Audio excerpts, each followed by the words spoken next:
How far would a person fall before they meet the state's ultimate judgment? From the gas chamber to the injection gurney, Nevada's modern era of capital punishment tells 12 chilling tales of violence, remorse, and final farewells.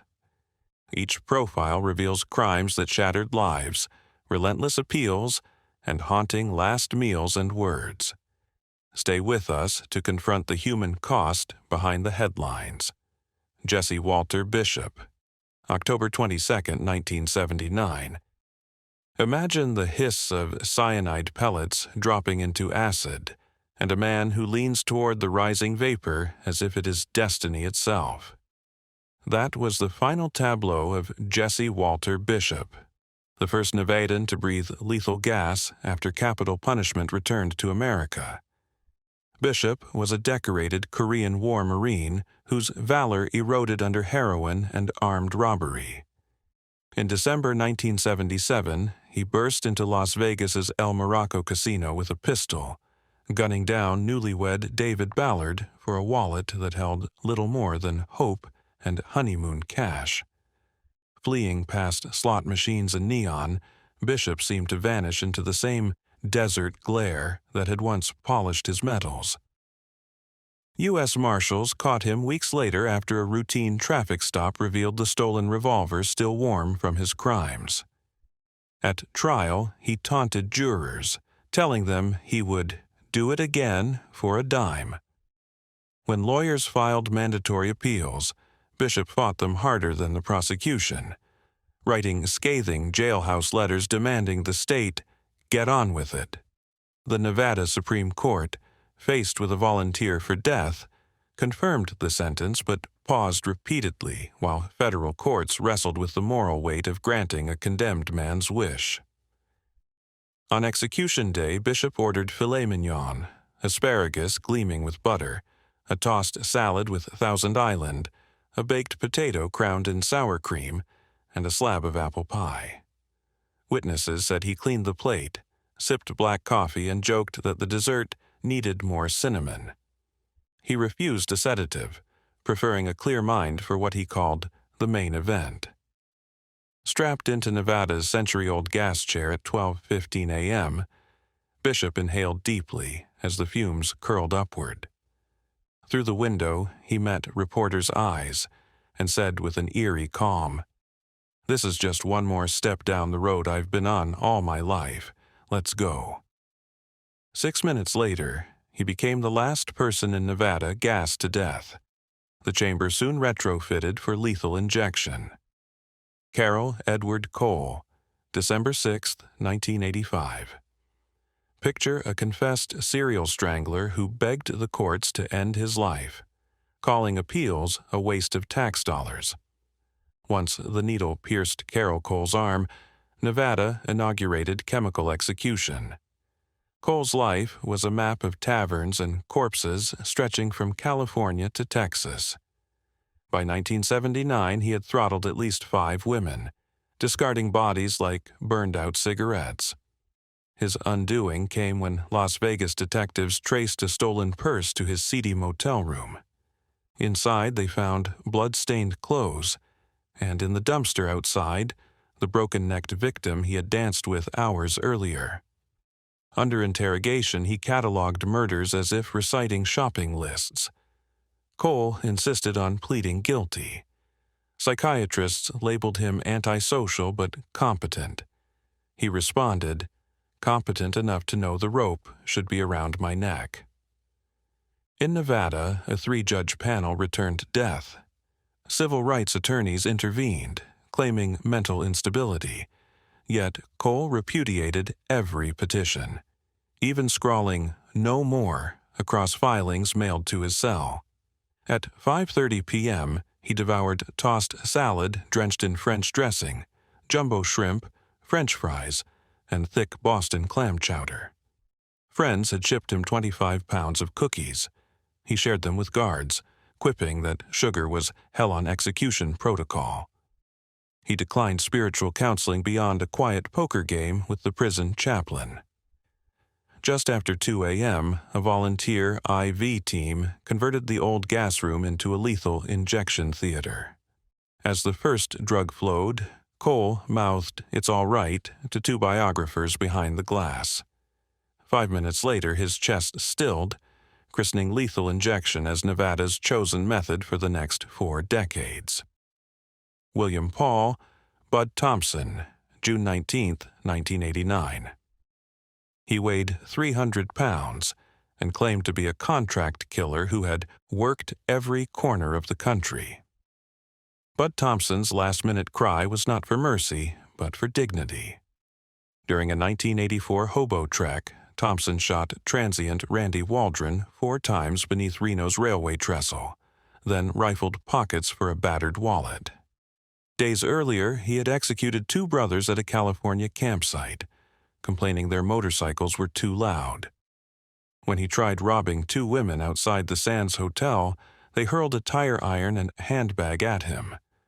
Police, amused by his tattooed knuckles spelling Bud, collared him before dawn. Thompson juggled multiple murder charges across state lines, finally receiving Nevada's death sentence. He fired attorneys, studied law in the prison library, then announced he would drop all appeals to pay the only debt I still owe. Courts affirmed his competence. A federal judge warned he could halt the execution, but Thompson waved him away. A guard wheeled in 4 double bacon cheeseburgers, 2 large orders of fries, and a towering cola. Thompson polished them off, wiping grease on a photocopied Bible verse he kept in his pocket. Reporters noted he spent his last hours praying, laughing, and advising younger inmates to take the plea. Strapped to the gurney, he turned to witnesses and smiled. His final words, "Thank you for letting me die with dignity." 8 minutes later, lethal injection silenced the self-styled hitman who believed death was his true employer. Shan Patrick Flanigan, June 23, 1989. 48 hours after Thompson's execution, Nevada's chamber reopened for a former male prostitute who stalked and dismembered gay men, claiming he was doing society a service. In Las Vegas motels, Flanigan lured pianist James Lewandowski, strangled him with a belt, then carved the body into trash bags. Days later, he killed chef Albert Duggins for the same homophobic motive. Detectives trailing credit card receipts found blood-soaked towels in a dumpster. When confronted, Flanigan confessed with chilling ease, insisting that evil must be purged. Deemed sane, he invited the death penalty, telling jurors, "If I ever get out, I will kill again." Appeals courts upheld the sentence, but Flanigan refused to sign legal papers that could delay his date. Advocates pleaded mental illness. He quoted scripture back, saying God had already judged him. Flanigan declined a special meal, sipping soft drinks through the night while singing gospel hymns. He spent hours with his parents and a prison chaplain, reading from the book of Isaiah. Guards offered a sedative. He shook his head, whispering, "Strength comes from suffering." At 2 a.m., he was wheeled under fluorescent lights. Spotting Deputy District Attorney Dan Seaton, he lifted his head and mouthed, "You are a just man. I love you." As the drug surged, he repeated, "I love you," then died in 12 measured minutes, leaving Nevada to ponder whether vengeance or absolution had unfolded behind the glass. Thomas E. Ball, June 3, 1990.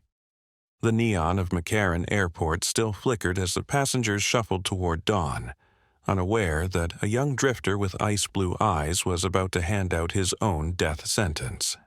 Before sunrise on February 26, 1988, Bale ambushed shuttle bus driver Frances Maves during her walk-around check.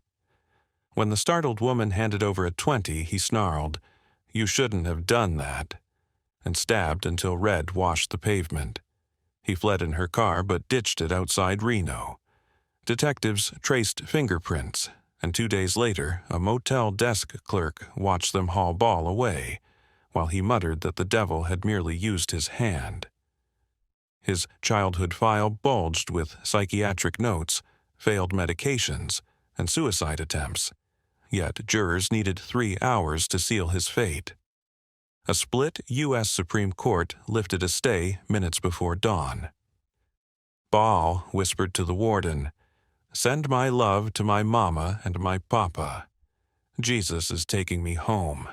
He accepted the standard tray: Salisbury steak, mashed potatoes, stewed tomatoes, tossed salad, iced tea, and added vanilla ice cream. After eating, he folded a postcard from his parents into a paper airplane and sailed it into the trash. 9 minutes after the lethal cocktail flowed, Baal's chest fell still. His final words to witnesses: "Love one another, that's all." Newspapers ran out of ink before they ran out of questions about the young man nobody could heal. Richard Allan Moran, March 30th, 1996. A broken jukebox, a pocketful of meth, and an old grudge hurled Richard Moran into Nevada's annals as the condemned man who fought appeals brought on his behalf. On August 4th, 1984, bartender Sandra DeVere was closing the Red Pearl Lounge when Moran burst in, waving a .45. Cook Russell Rhodes stepped between them. Moran shot both. 9 days later in Riverside, he murdered ex-wife Linda Vandervoort, then shot himself and survived. Arrested, slumped beside her whispering apologies. Jurors saw a calculating predator. Defense experts saw chemical psychosis. He drew death. For a decade, he ping-ponged through courts until, 2 days before execution, he withdrew all petitions and told reporters, "I took 3 lives, I owe mine." He devoured lasagna, chicken parmesan, garlic bread, salad, and vanilla ice cream, then penned letters of contrition. A spiral notebook later found in his cell contained pages of erratic arithmetic under the phrase, "No way back." Just after midnight, he turned toward the glass and said, "To the families, I am truly sorry." 3 minutes later, he was gone, leaving casino marquees blinking over a lesson in chance and hubris. Ricardo Abeta, October 5, 1998. The execution team probed 25 minutes for a vein, while Abeta murmured, "It's all right, I earned this." In 1989, he tracked former girlfriend Donna Martin to Las Vegas and, when pleas failed, shot her once in the chest. Highway Patrol later spotted his pickup near Barstow. He surrendered, sobbing that love had twisted into murder. A jury took an hour to impose death. In 1997, he waived appeals in a letter pleading to return peace to Martin's family. When lawyers argued he was too medicated to consent, Abeta quit medication to erase doubt. He chose the regular tray: Salisbury steak, potatoes, stewed tomatoes, salad, iced tea, and 1 scoop of vanilla ice cream. He phoned estranged relatives, then prayed in Spanish with the chaplain until midnight. At 12:03 a.m. lines were set. Abeta looked at Martin's relatives and mouthed, "I'm sorry." 7 minutes later, the doctor pronounced death. Desert winds rattling flagpoles outside like a metronome marking the end of Nevada's longest apology. In talk radio debates that week, no one disputed that remorse can pass through clenched fists. Permanently. Alvaro, John Calamro, April 5, 1999. When the straps clicked shut, Calamro stared at the ceiling and whispered, "I regret it." A seismic sentence from a man who once laughed while wielding a wrench. On January 3, 1994, he and brother-in-law Duke Huyn stormed a Reno U-Haul center. Calamro bludgeoned clerk Peggy Crawford with a pipe wrench and beat technician Keith Christopher before locking both in a storage unit. Crawford died. Christopher survived to testify. Fingerprints on a discarded wrench traced police to Calambro's apartment within hours. He confessed, calling the clang of steel on bone a church bell for thieves. A jury decreed death. Philippine diplomats protested consular violations. Psychologists cited an IQ of 71 and lifelong hallucinations. In February 1999, Nevada's High Court allowed him to waive appeals, a dissent calling it killing a child in a man's body. He ate steak, white rice with soy sauce, buttered corn, and warm apple pie, took communion, and spent 4 hours on the phone with relatives in Manila. A Muslim cellmate's Quran rested on his chest. He refused a sedative. At 9:04 p.m., the first drug entered. Calamro mouthed, "I regret it," and 21 long minutes later, a doctor found no pulse. Rain began to fall on Carson City for the first time in weeks, as if the sky believed the remorse deserved a witness. Stephanus Bridges, April 21, 2001. On a chilly Carson City night, a South African man in a crisp suit lay strapped to a gurney, his long hair tied back, as the echo of 3 syringe plunges signaled the end of his life. Stephanus Bridges insisted until the last that he was no murderer, yet the desert outside Las Vegas still bore witness to a crime that shattered 2 families and reshaped Nevada's take-no-prisoners justice system. Bridges met his estranged wife Lori when she was a California prison nurse, and he served time for grand theft. After Lori fled to Las Vegas and fell for nurse Hunter Blatchford, Bridges tracked them down in October 1997. He lured the couple into his car under the pretense of returning Lori's belongings, then shot Blatchford once in the torso before pistol-whipping both victims and dragging Blatchford's body to a shallow grave dug beneath a moonlit sky. Lori, bound and bruised, later convinced a state trooper to investigate. Officers followed a rookie's hunch to the desert and unearthed the body wrapped in plastic. Bridges never resisted arrest, calmly asking detectives if they needed to book me or take me in. At trial, Bridges insisted he represented himself, railing against crooked prosecutors even as the jury heard Lori's testimony of betrayal and violence. They convicted him of first-degree murder, kidnapping with a deadly weapon, and related charges in under an hour. Bridges could have invoked automatic stays by filing appeals but refused, twice turning away his federal public defender's pleas to save his life. He declared the appellate process fictional and maintained his execution was an act of illegal state murder. The Nevada Supreme Court confirmed his death sentence, finding him competent and culpable, and all petitions were voluntarily withdrawn. At 4 p.m. on execution day, Bridges dined on an elaborate seafood spread: crab salad, shrimp and lobster tail, mango slices, strawberry cheesecake, and vanilla ice cream. He spent hours with his minister and the federal defender Michael Pachita, who tried in vain to persuade him to appeal. Bridges wept quietly as he penned a final letter to Lori insisting his innocence. When guards wheeled him into the chamber, he paused for prayer, then stared resolutely ahead, refusing sedatives and asking only for a sip of water. In the converted gas chamber-turned injection room, technicians inserted 3 lethal drugs. As the chemicals coursed through his veins, Bridges locked eyes with victim's father Walt Blatchford and cried out, "This is murder." 20 minutes later, he gasped his final protest. "You have no justification to kill me. It's just wrong. It's just wrong." His death marked Nevada's 9th post-1976 execution and cemented lethal injection as its sole method. Lawrence Cowwell Jr., March 26, 2004. In the century-old Nevada State Prison, a man once called the perfect stranger lay face up on a gurney, eyes closed, as the lethal cocktail flowed. Lawrence Cowwell Jr. had asked the court to let death claim him, for the thrill of killing a harmless tourist whose only crime was trusting a charming stranger. In March 1994, Cowwell's girlfriend Marilee Paul lured 76-year-old retiree Frank Rosenstock to a Las Vegas hotel room with talk of romance.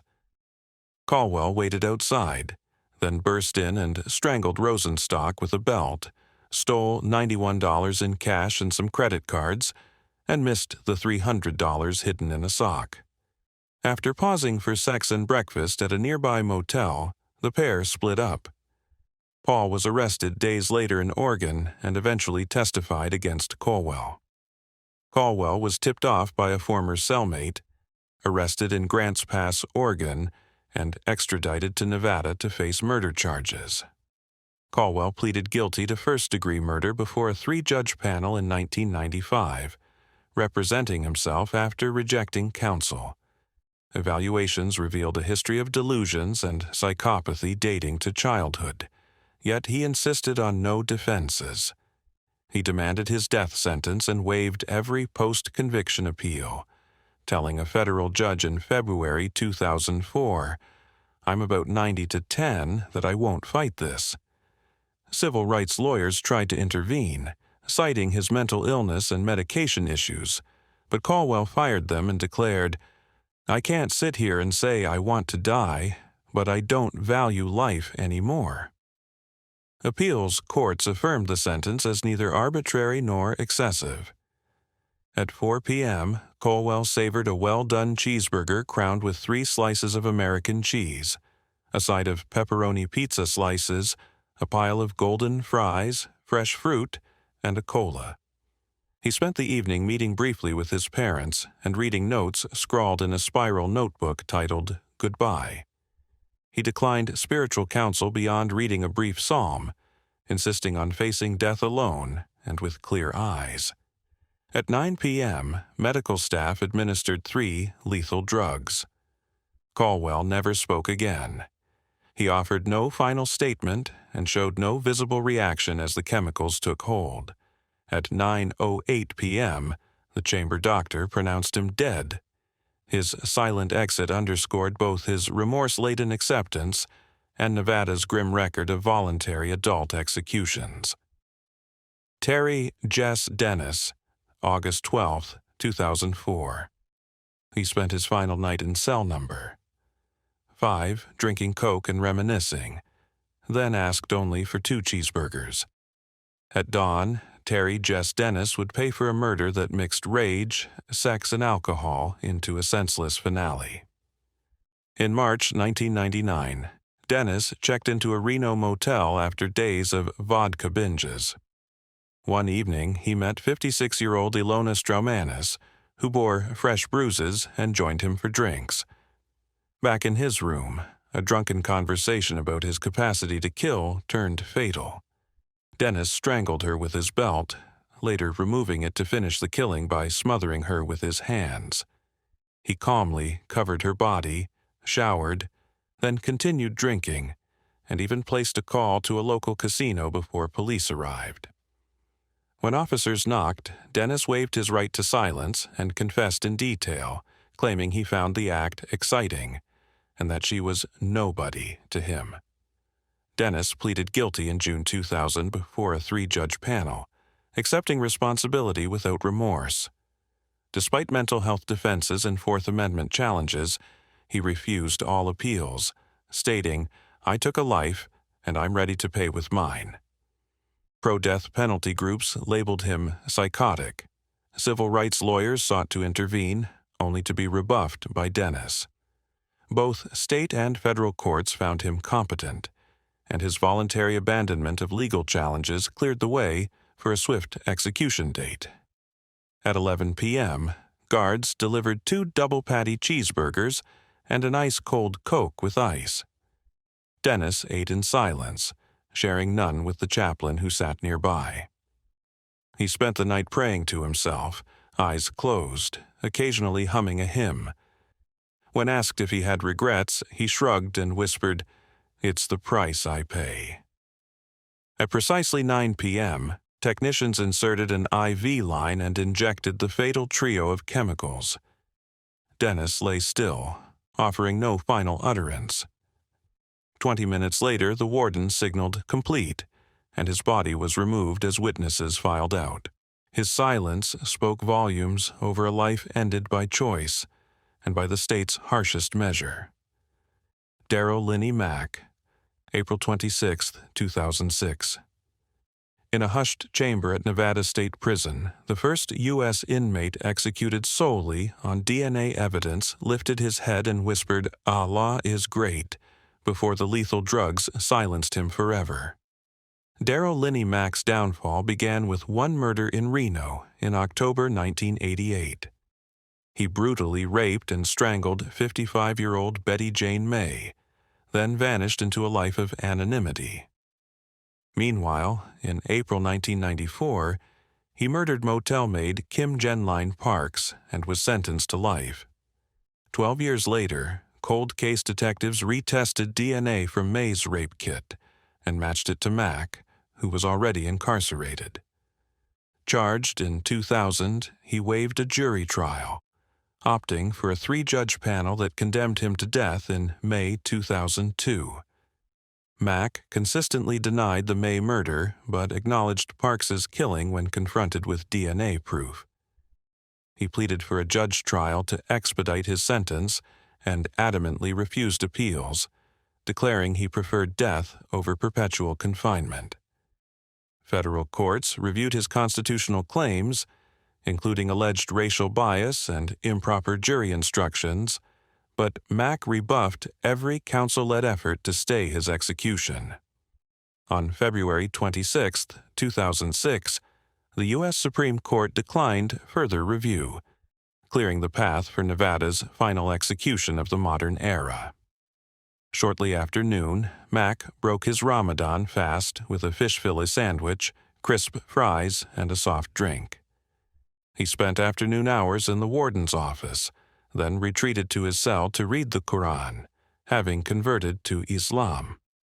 Witnesses reported he bowed in prayer, murmured verses, and wrote a brief note seeking forgiveness.